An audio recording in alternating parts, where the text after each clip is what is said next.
स्वागत है आप सभी मेरे YouTube चैनल में। हम लोग जो क्लास 12th का ठोस अवस्था डिस्कस कर रहे थे और ठोस अवस्था में हमने अभी तक 4 लेक्चर रिकॉर्ड करके वीडियो बना करके भेजे हैं अभी YouTube पे। अब आज हम 5वां लेक्चर रिकॉर्ड कर रहे हैं और हमने पिछले लेक्चर तक, पिछली क्लास तक हम लोगों ने ठोस अवस्था में ये समझा था कि किस प्रकार ठोसों में, क्रिस्टलीय ठोसों की बात करें तो क्रिस्टलीय ठोसों में जो प्रति यूनिट सेल परमाणुओं की संख्या होती है कि किसी यूनिट सेल में कितने परमाणु होंगे वास्तविकता में, जिसे हम लोग Z इफेक्टिव के नाम से भी जानते हैं। और हमने Z इफेक्टिव सिंपल क्यूबिक का, FCC का, BCC का कैलकुलेट किया है। हमने देखा था कि सिंपल क्यूबिक यूनिट सेल में Z इफेक्टिव यानी प्रति यूनिट सेल परमाणुओं की संख्या सिर्फ 1 होती है। फेस सेंटर्ड क्यूबिक में FCC यूनिट सेल में परमाणुओं की संख्या प्रति यूनिट सेल 4 होती है, यानी Z इफेक्टिव का मान 4 होगा।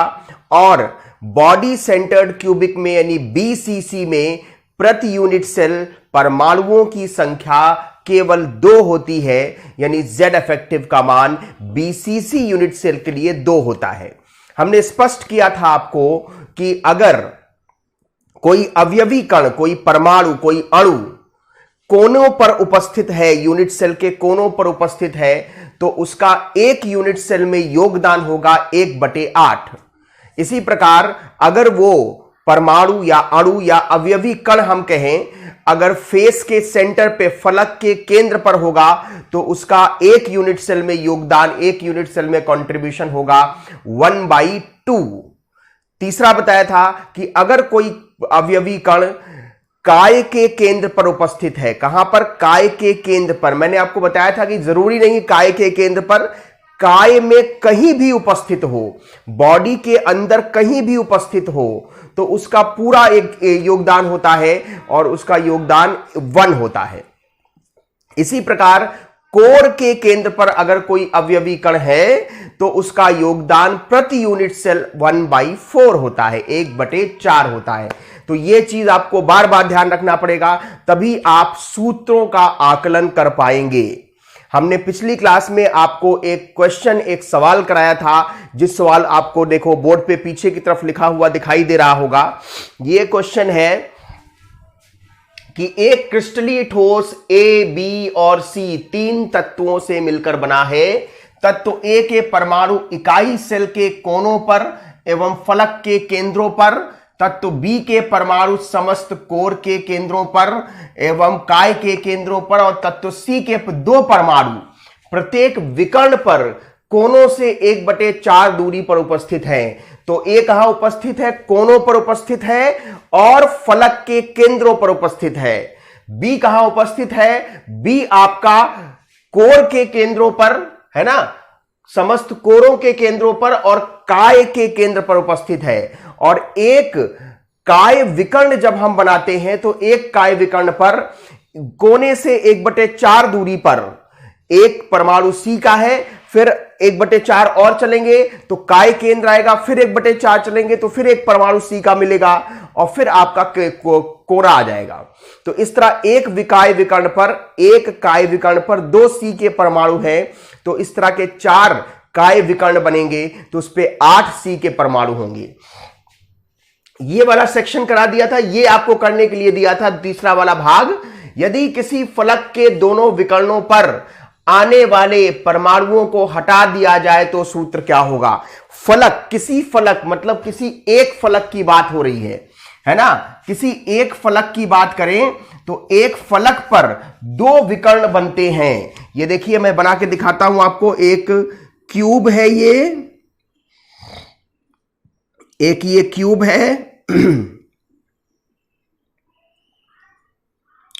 इस क्यूब में 6 फलक होते हैं, आप सब लोगों को पता है। अब किसी एक फलक के दोनों विकर्णों पर आने वाले परमाणुओं को हटा दिया गया, तो मान लीजिए ये ऊपर या इधर साइड वाला फलक ले लीजिए, साइड वाला फलक है ना, तो ये फलक का विकर्ण है, एक विकर्ण हो गया और इसी तरह ये दूसरा विकर्ण हो गया। तो इस विकर्ण पर कौन कौन आएगा? कोने वाले आएंगे, देखिए 4 कोने आएंगे, तो ये परमाणु हट जाएंगे। कोने पे कौन है? ए है। तो ए के 8 परमाणु कोने पर होने चाहिए थे, लेकिन अब ए के सिर्फ 4 परमाणु कोने पर बचेंगे, क्योंकि 4 को हटा दिया जाएगा। और एक फलक के केंद्र से भी परमाणु जाएगा, है ना, क्योंकि फलक के केंद्र पर भी ए है। तो ए जो है 6 फलक के केंद्रों पर था, उसमें से एक को हटा दिया जाएगा। तो ए के बचे हुए परमाणुओं की संख्या क्या होगी? कोने पे बचे सिर्फ 4 और एक योगदान होता है 1/8, है ना।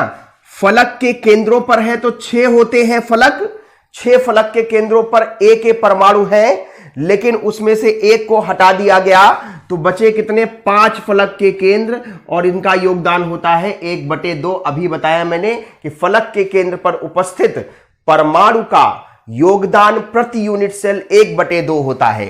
तो 4/8 मतलब 1/2, और ये 5/2 मतलब आएगा 6/2 मतलब 3। और बी के परमाणु कहां पर है? बी के परमाणु काय केंद्र पर है। देखिए काय केंद्र से कोई नुकसान नहीं हो रहा है, तो काय केंद्र पर बी का एक परमाणु होगा, वो रहेगा। इसके अलावा कोर के केंद्र पर है, तो कोर के केंद्र को भी देखिए, कोर का केंद्र मतलब ये 4 हो गया, ये 5, ये 6, ये 7, ये 8, ये 9, ये 10, ये 11, ये 12 सभी हैं। तो कोर के केंद्र पर 12 है, तो योगदान होता है 1/4, तो ये आएगा 3 और 1 4।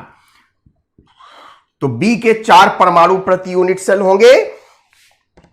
और सी के है काय विकर्ण पर 2 परमाणु, एक काय विकर्ण पर 2 परमाणु। तो काय विकर्ण यूनिट सेल के अंदर आएगा, तो योगदान पूरा 1 होगा। तो काय विकर्ण कितने बनते हैं? 4 बनते हैं। एक विकर्ण पर 2 परमाणु, तो 4 विकर्ण पर 8 परमाणु, 8 के 8 रहेंगे, तो योगदान 1 होता है, तो ये 8। तो इनका फॉर्मूला जो होगा A3B4 और C8। इसमें हम और सरलतम सूत्र में परिवर्तित नहीं कर सकते, क्योंकि ये तीनों नंबर, ये तीनों 3 4 8 किसी भी पूर्ण संख्या से कटेंगे नहीं। तो ये फॉर्मूला होगा, ये दूसरे सवाल का जवाब है, आंसर है। इसको नोट कर लीजिए। आगे बढ़ते हैं। आज बिल्कुल नया टॉपिक हम लोगों को स्टार्ट करना है, निविड संकुलन, बंद संकुलित संरचनाएं। सिंपल लैंग्वेज में समझे तो बंद संकुलित संरचनाएं, है ना, और आपके किताबों में लिखा होगा निविड संकुलन। ठीक है, तो इसको नोट करिए, फिर आगे चलते हैं।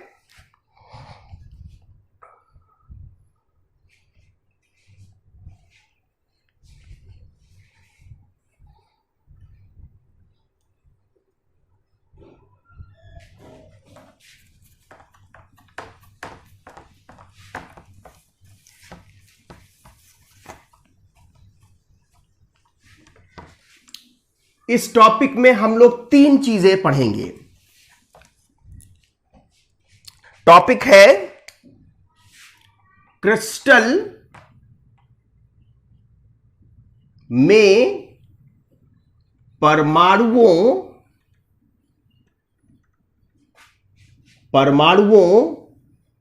का निविड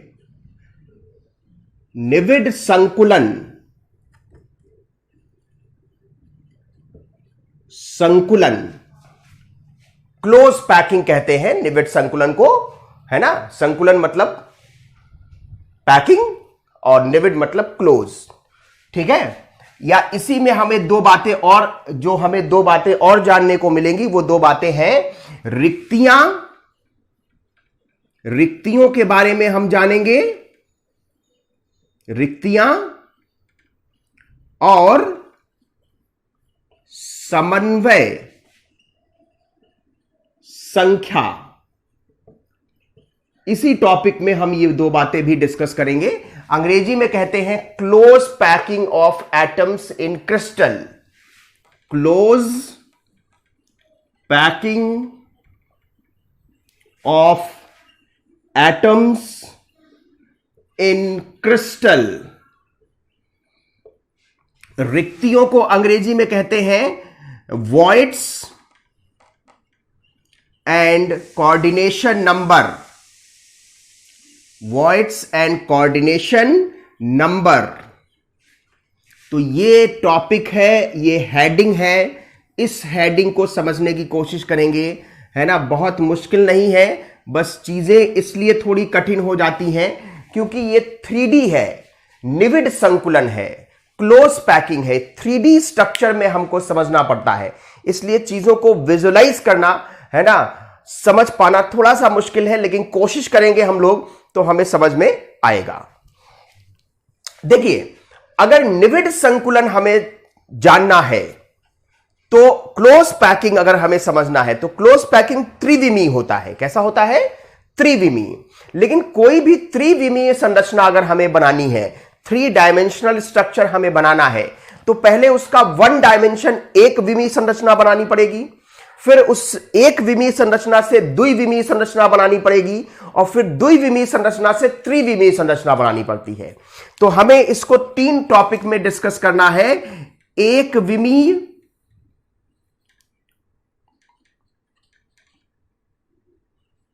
एक विमीय संकुलन, द्विविमीय, द्विविमीय संकुलन, और फिर द्विविमीय से समझेंगे त्रिविमीय।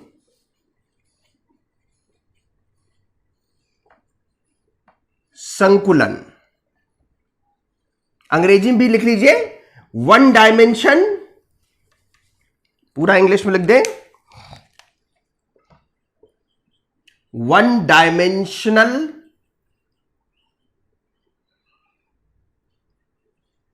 Close packing, 2 dimensional close packing, और 3 डायमेंशनल क्लोज पैकिंग। पहले इन टॉपिक्स को नोट करिए, उसके बाद आगे इसको एक एक करके इस पे चर्चा करते हैं।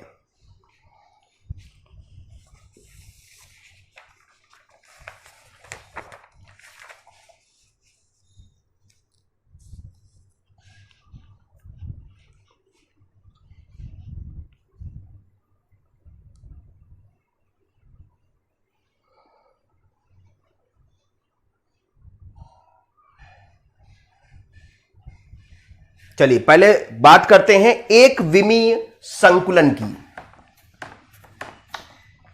एक विमीय संकुलन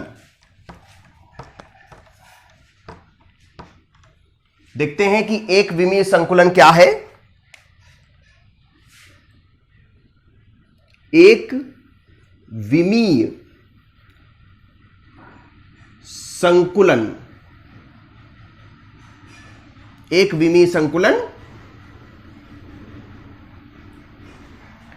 देखिए, ये जो हमें जो संकुलन समझना है ना, जो हम निविड संकुलन समझेंगे, निविड संकुलन,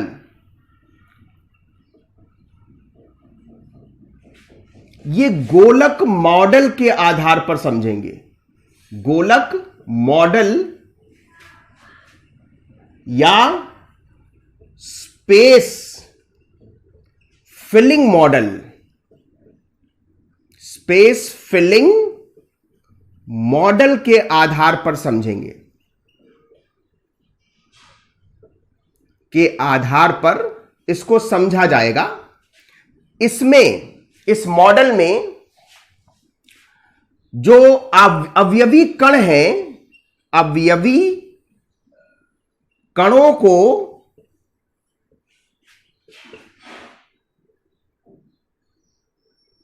कठोर गोलक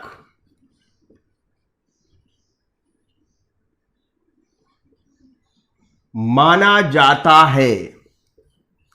कठोर गोलक माना जाता है, ठोस गोलक, स्फीयर जिसको कहते हैं, वृत्त नहीं। वृत्त अलग चीज है, गोलक अलग चीज है। गोलक मतलब पूरी तरह से भरा, वृत्त का मतलब एक सर्किल, और ठोस गोलक का मतलब कि गोलक हो और अंदर तक भरा हुआ हो, खाली ना हो, पूरी तरह से पैक्ड हो, है ना। तो ठोस गोलक माना जाता है। और इसी ठोस गोलकों को हम एक विमीय संरचना जब बनाते हैं, एक विमीय संरचना, तो ठोस गोलकों को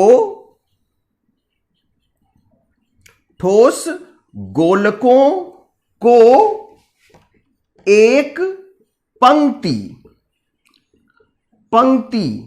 में व्यवस्थित किया जाता है। एक पंक्ति में, अगर एक लाइन में आपने व्यवस्थित कर दिया, एक गोलक, बगल में दूसरा गोलक, फिर बगल में तीसरा गोलक, फिर चौथा गोलक, फिर पांचवा गोलक, इस तरह एक लाइन, एक पंक्ति में व्यवस्थित कर दिया, तो इस तरह का जो व्यवस्था है, जो व्यवस्थित किया है हमने गोलकों को, उसको एक विमीय संकुलन कहते हैं। एक विमीय संकुलन कहते हैं। और किसी भी संकुलन में किसी परमाणु के निकटतम प्रतिवेशी परमाणुओं की संख्या, ध्यान दीजिए, किसी संकुलन,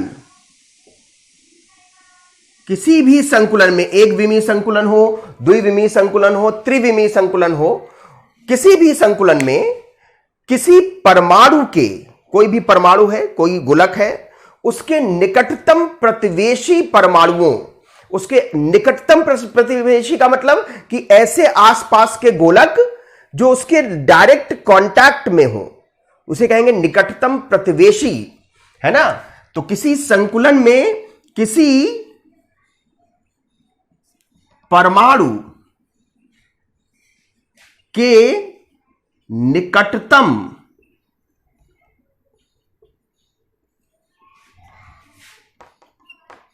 प्रतिवेशी परमाणुओं की संख्या को हम लोग कहते हैं समन्वय संख्या। हमने नाम लिया था ना इसका, हमने हेडिंग डलवाई थी समन्वय संख्या की, है ना। तो किसी भी, कोई भी आपने चाहे एक विमीय संकुलन बनाया हो, चाहे द्विविमीय संकुलन बनाया हो, चाहे त्रिविमीय संकुलन बनाया हो, किसी भी संकुलन में किसी भी गोलक के आसपास के वो गोलक, उन आसपास के उन गोलकों की संख्या जो उसके सीधे संपर्क में है, तो इसे हम कहेंगे समन्वय संख्या या कोऑर्डिनेशन नंबर। समझ में आया बात सबको?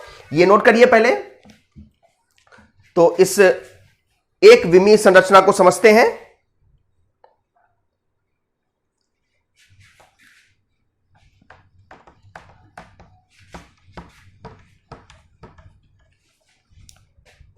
देखिए, एक विमीय संकुलन में ये ठोस गोलक हमने लिए और इन ठोस गोलकों को एक पंक्ति में व्यवस्थित कर दिया।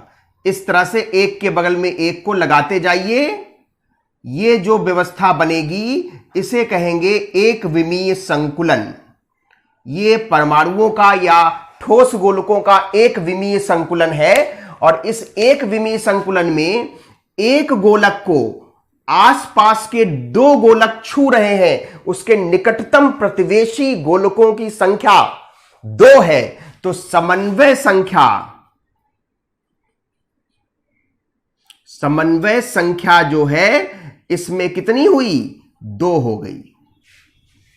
तो एक विमीय संकुलन में समन्वय संख्या कितनी होती है? 2 होती है। एक विमीय संकुलन में गोलकों को हम एक पंक्ति में व्यवस्थित करते हैं। देखिए, एक ही अक्ष का तो इस्तेमाल कर रहे हैं, या तो एक्स अक्ष होगा ये, या तो वाई अक्ष होगा, या जेड अक्ष होगा। 2 अक्ष या 3 अक्ष का इस्तेमाल नहीं कर रहे हैं, एक ही अक्ष पर हम गोलकों को व्यवस्थित कर रहे हैं, इसलिए एक विमीय संकुलन कहलाता है। नोट करिए इसको।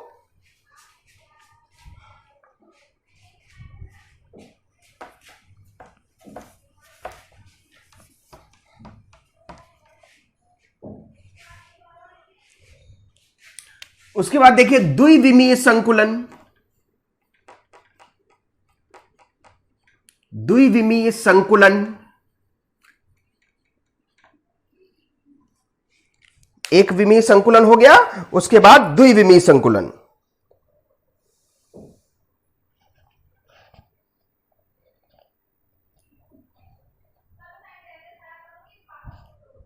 द्विविमीय संकुलन, देखिए द्विविमीय संकुलन में जो हमने एक विमीय संकुलन बनाया उसमें गोलकों को हमने एक पंक्ति में व्यवस्थित कर दिया। एक पंक्ति बन गई। अब एक जो पहली पंक्ति बनी उस पहली पंक्ति के सामने दूसरी पंक्ति बना लीजिए, दूसरी के सामने तीसरी पंक्ति बना लीजिए, तीसरी पंक्ति के सामने चौथी पंक्ति बना लीजिए। तो एक कैसे एक परतीय संरचना हो गई। मतलब पहले एक ही अक्ष का इस्तेमाल कर रहे थे, अब इस अक्ष का दूसरे अक्ष का भी इस्तेमाल कर रहे हैं, तो परतीय संरचना हो गई, एक परत जैसी संरचना बन गई। तो इसे हम कहेंगे द्विविमीय संकुलन, है ना। तो इस प्रकार का संकुलन, इस प्रकार का संकुलन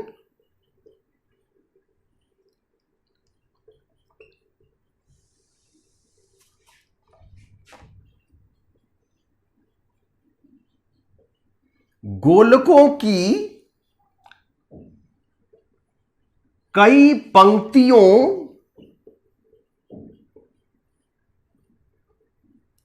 को एक दूसरे के आमने सामने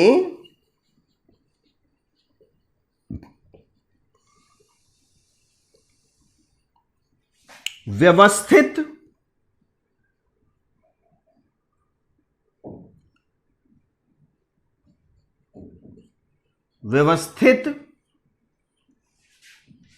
करके प्राप्त किया जाता है।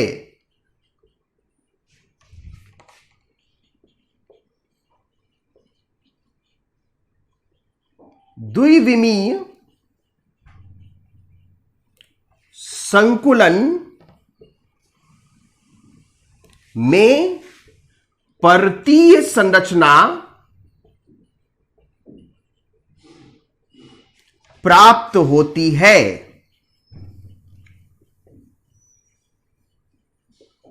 नोट कर लीजिए इसको, तो मैं आपको स्ट्रक्चर बना के भी दिखाता हूं।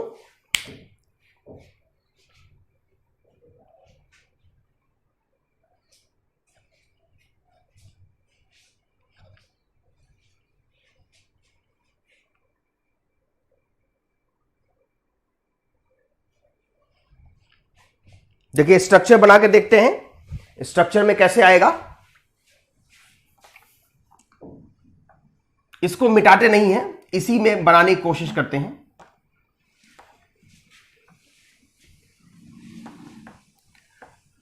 अब देखिए जब द्विविमीय संकुलन हम बनाएंगे, परतीय संरचना बनाएंगे, तो आपने एक पंक्ति व्यवस्थित किया है, ठीक। तो एक पंक्ति के सामने दूसरी पंक्ति रखनी है, लेकिन इसमें भी दो तरह से हम व्यवस्थित कर सकते हैं। दूसरी पंक्ति को पहली पंक्ति के सामने दो तरीके से व्यवस्थित कर सकते हैं। पहला तरीका यह है कि दूसरी पंक्ति में इस तरह व्यवस्थित की जाए कि गोलक दूसरी पंक्ति के गोलक या तीसरी पंक्ति के गोलक एक लाइन में आए, एक दूसरे के आमने सामने आए। और दूसरी व्यवस्था यह है कि दूसरी पंक्ति को पहली पंक्ति के सामने इस प्रकार व्यवस्थित किया जाए कि दूसरी पंक्ति का गोलक पहली पंक्ति के डिप्रेशन में, मतलब जो दरारें बन जाएंगी, जैसे एक गोलक ये है, एक गोलक ये है, आपने रखा तो ये बीच में क्या हुआ, एक डिप्रेशन बन गया, तो इसमें दूसरी पंक्ति को सेट किया जाए। तो ये दो प्रकार की व्यवस्थाएं द्विविमीय में प्राप्त होती हैं। दो प्रकार की व्यवस्थाएं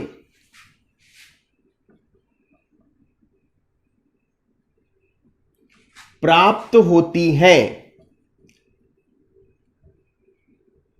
दो प्रकार की व्यवस्थाएं। देखिए पहली व्यवस्था, एक गोलक को हटा देते हैं, 4-4 से ही काम चलाते हैं, थोड़ा सा जगह की कमी है हमारे पास।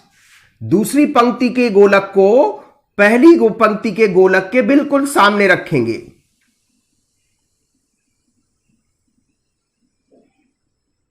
ये देखें बिल्कुल एकदम बनता जा रहा है, पहली पंक्ति के गोलक के एकदम सामने बन गया। दूसरी पंक्ति, तीसरी पंक्ति के गोलक दूसरी पंक्ति के गोलक के सामने। बढ़िया से गोला बनाइए, सिर्फ गोला बनाना है।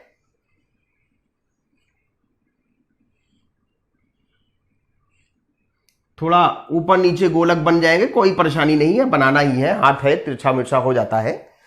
तो अब इस प्रकार की जो व्यवस्था है, ये पहले प्रकार की व्यवस्था।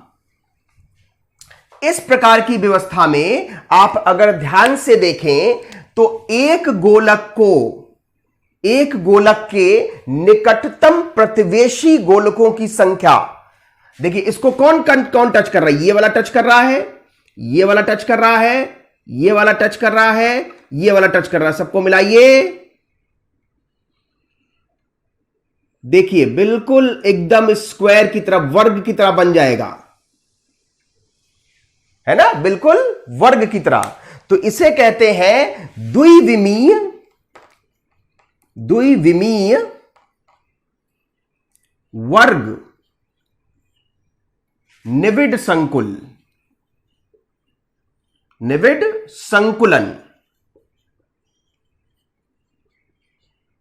2-डायमेंशनल square close packing, two dimensional square close packing, है ना।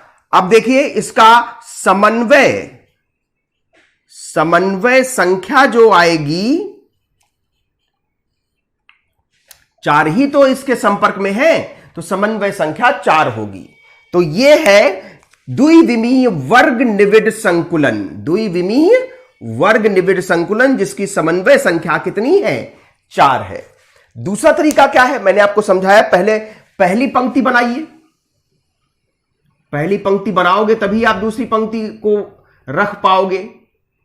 4-4 गोलक बनाइए, 4 गोलक से भी काम चल जाएगा, ज्यादा बनाएंगे तो भी काम चल जाएगा। फिलहाल 4 से ही काम चलाना है हमको, क्योंकि हमारे पास जगह की थोड़ी सी कमी है। अब देखिए इनके जो डिप्रेशन है, डिप्रेशन में दूसरी पंक्ति के गोलकों को व्यवस्थित करना है।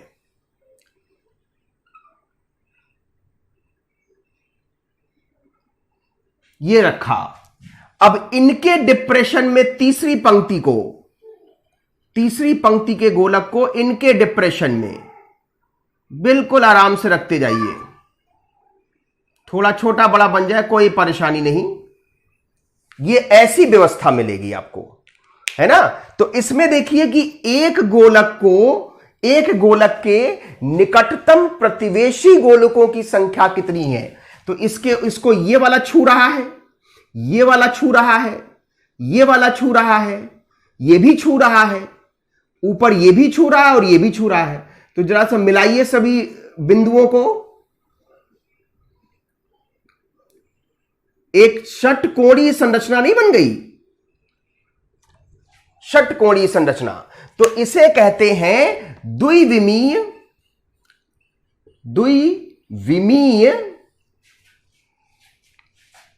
षटकोणीय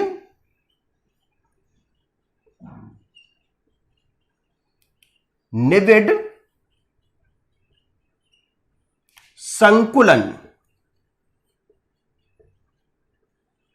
निविड संकुलन। और इसकी समन्वय संख्या जो होती है, समन्वय संख्या, अब देखो कितने छू रहे हैं इसको, 2 ऊपर 2 नीचे, एक साइड में दूसरा दूसरे साइड में, तो 6 हो गए ना। तो इसकी समन्वय संख्या 6 हो गई। नोट करिए पहले इसको।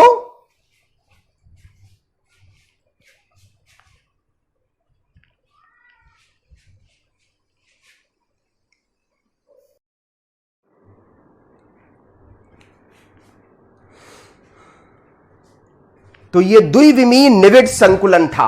द्विविमीय निविड, पहले एक विमीय बनाया, पंक्ति में व्यवस्थित किया, उससे हमने द्विविमीय बनाना शुरू किया। तो द्विविमीय में हमने क्या किया, द्विविमीय में हमारे पास दो तरह की संरचनाएं मिली। पहला मिला आपको द्विविमीय वर्ग निविड संकुलन और फिर दूसरा मिला द्विविमीय षटकोणीय निविड संकुलन, जिसकी समन्वय संख्या 6 है और द्विविमीय वर्ग निविड संकुलन की समन्वय संख्या कितनी थी? 4 थी। अब इससे त्रिविमीय बनाएंगे। द्विविमीय तक पहुंच गए, अब त्रिविमीय बना लेते हैं, कोई दिक्कत नहीं है। थोड़ी थोड़ी समस्याएं आती जाएंगी, ध्यान से समझेंगे, बहुत अच्छे समझ आएगा। अगर थोड़ा कम ध्यान देंगे तभी आपको समझ में ना आने की संभावना है। तो इसलिए बहुत ध्यान से समझें, बहुत कंसंट्रेशन के साथ देखिए, मैं आपको पूरी तरह से समझाने की कोशिश करता हूं। तो देखिए, त्रिविमीय में द्विविमीय वर्ग निविड संकुलन से भी त्रिविमीय बनेगा और द्विविमीय षटकोणीय निविड संकुलन से भी त्रिविमीय बनेगा। तो चलिए आते हैं, बात करते हैं त्रिविमीय। पहले समझते हैं कि त्रिविमीय बनेगा कैसे। भाई एक विमीय था तो पंक्ति पंक्ति बना लिया हमने, द्विविमीय बनाना था तो परत बना लिया हमने। अब त्रिविमीय कैसे बनाएं? तो कोई समस्या नहीं, एक परत बनी है, उसके ऊपर दूसरी परत, उसके ऊपर तीसरी परत, उसके ऊपर चौथी परत, तो हाइट में ऊंचाई बढ़ने लगी। यही तो त्रिविम है, यही त्रिविमीय संरचना है ना। तो त्रिविमीय निविड संकुलन, त्रिविमीय निविड संकुलन, त्रिविमीय निविड संकुलन। तो इस प्रकार का जो संकुलन है वो द्विविमीय निविड संकुलन में जो परत बनी, उन परतों के ऊपर, एक परत के ऊपर दूसरी परत, दूसरी परत के ऊपर तीसरी परत, है ना, तीसरी परत के ऊपर चौथी परत को आरोपित करके, है ना, उसके ऊपर एक दूसरे के ऊपर रखकर हम त्रिविमीय निविड संकुलन प्राप्त कर सकते हैं। द्विविमीय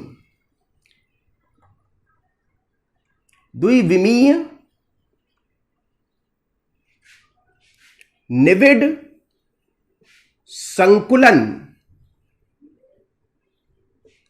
से प्राप्त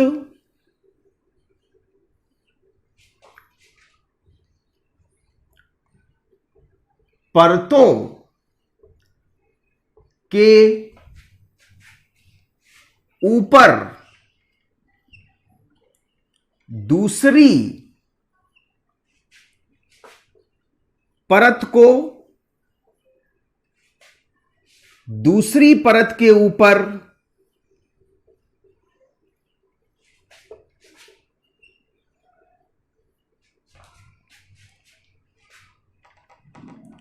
तीसरी परत को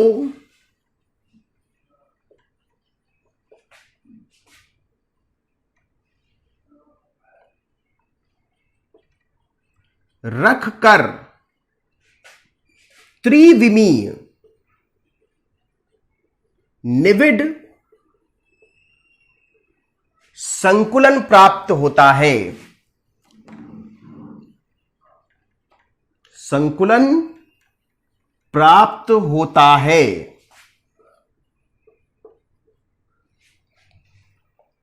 तो ये त्रिविमीय निविड संकुलन है ना, दो प्रकार के हैं, दो प्रकार के हैं। एक पहला द्विविमीय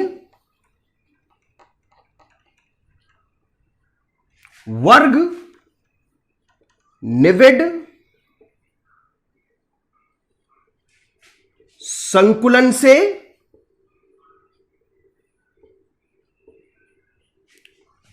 और फिर दूसरा, ये पहला, ये दूसरा, द्विविमीय षटकोणीय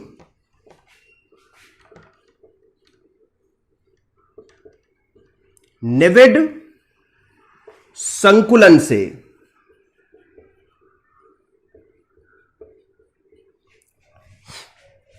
ठीक है, पहले एक एक को समझते हैं। पहले पहला वाला समझते हैं, फिर दूसरा वाला समझते हैं।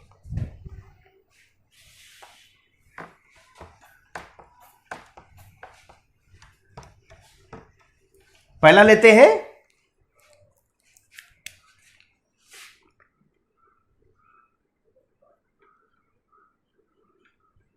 द्विविमीय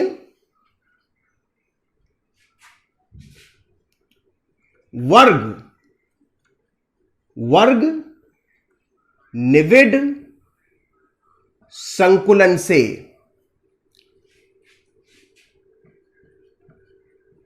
देखिए, जब द्विविमीय वर्ग निविड संकुलन बनाया था तो हमने पंक्ति में जो गोलक व्यवस्थित किए थे वो गोलकों को एक दूसरे के सामने सामने व्यवस्थित किया था। तो जब हम पहली परत के ऊपर दूसरी परत को बिछाएंगे तो ऐसा बिछाएंगे कि दूसरी परत के गोलक पहली परत के गोलक के जस्ट ऊपर आए, मतलब वो भी एक लाइन में रहें, है ना। तो इस तरह से जो त्रिविमीय संकुलन प्राप्त होता है वो है सरल घनीय जालक, सरल घन जालक, मतलब सिंपल क्यूबिक लैटिस, जिसे आप कहते हो सरल घन यूनिट सेल। तो यह संरचना प्राप्त होती है। देखिए,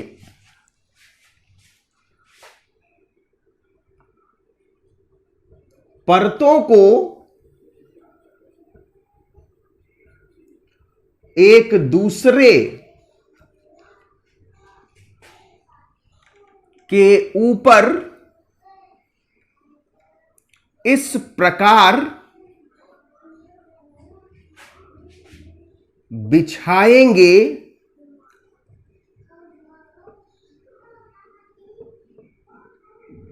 कि सभी गोलक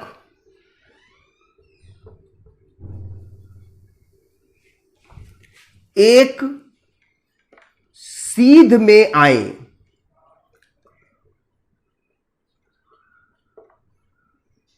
सभी गोलक एक सीध में आए, एक लाइन में आए, एक दूसरे के आमने सामने आए। तो इस प्रकार प्राप्त त्रिविमीय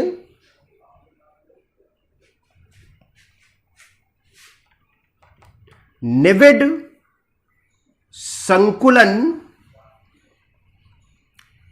को हम लोग क्या कहेंगे? सरल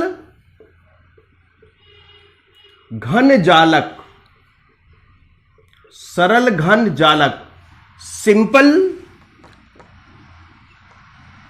cubic lattice, simple cubic lattice, सरल घन जालक। मैं आपको बना के दिखाता हूं। देखिए, जैसे एक ये व्यवस्था हम आपको बना के दिखाएं, एक ये वर्ग बनाया। अब इसमें देखिए चार गोलक को कैसे व्यवस्थित करेंगे। आधे आधे पे ले लीजिए, ये आधा, ये आधा, ये आधा, ये आधा। अब इनको ऐसे बना दीजिए।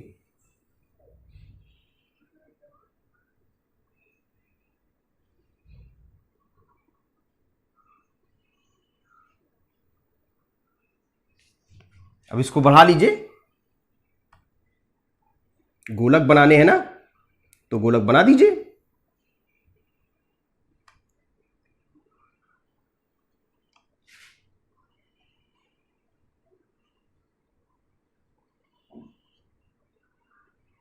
ये हमने गोलक बना लिए। ये सामने का पहली पंक्ति का। अब इसमें देखो दूसरी पंक्ति वाला कैसे बनाएंगे।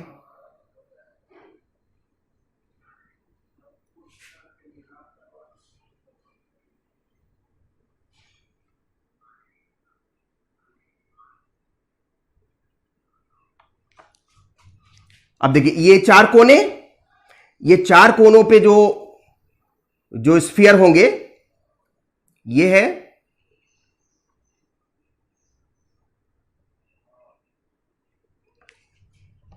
ये पहला, इस वाले कोने पे पीछे छुप गया। दूसरा, इस वाले कोने पर। तीसरा, इस वाले कोने पर यहां छिप गया। और चौथा आपको दिखाई नहीं देगा।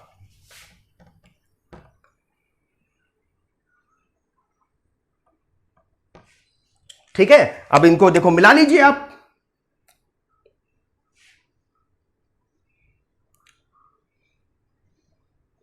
इसमें गोलक एक दूसरे के सामने सामने है, जैसे ये वाला गोलक है, ये पहला लेयर और पीछे वाला दूसरा लेयर। तो दूसरे लेयर का जो ये गोलक है ये इस गोलक के सामने होगा, इस गोलक के सामने ये वाला होगा, इस गोलक के सामने ये वाला होगा, इस गोलक के सामने पीछे वाला होगा, वो दिखेगा नहीं, है ना। तो इस तरह से ये जो है सरल घन जालक है, सिंपल क्यूबिक लैटिस, जो हमें द्विविमीय वर्ग निविड संकुलन से त्रिविमीय निविड संकुलन प्राप्त होगा, वो होगा सरल घन जालक। क्या होगा? सरल घन जालक, simple cubic unit cell. Simple cubic unit cell होता है, एफसीसी होता है, बीसीसी होता है, हमने आपको बताया था, है ना। तो ये आपको पहला प्राप्त हो गया। अब हम समझेंगे द्विविमीय वर्ग निविड संकुलन से त्रिविमीय संकुलन किस तरह से प्राप्त होगा। आज की क्लास में इतना ही, अगली क्लास में हम इसके बारे में आगे डिस्कशन करेंगे। तब तक इसको बहुत ध्यान से देखिए। 2 क्लास में बना रहा हूं मैं वीडियो, इसलिए कि बहुत अच्छे से आपको समझ में आ जाए। बुक्स में आपके ये चीजें अच्छे से एक्सप्लेन नहीं है, सब हौच पौच करके दिया हुआ है, इसलिए आपको मैं ये डिटेल में समझाया हूं। अच्छे से समझिए, है ना, अच्छे से देखिए, सब बार बार समझने की कोशिश करिए। इसीलिए 2 वीडियो में बना रहा हूं ताकि अच्छे से चीजें एक्सप्लेन हो जाएं, है ना। तो इसको अच्छे से देख लीजिए। अगले वीडियो में हम लोग द्विविमीय षटकोणीय निविड संकुलन से त्रिविमीय निविड संकुलन बनाने की कोशिश करेंगे और देखेंगे कि कितने क्लोज पैकिंग, कितने निविड संकुलन प्राप्त होते हैं, है ना। तब तक के लिए आप सभी लोग अपना ध्यान रखें। बहुत बहुत धन्यवाद।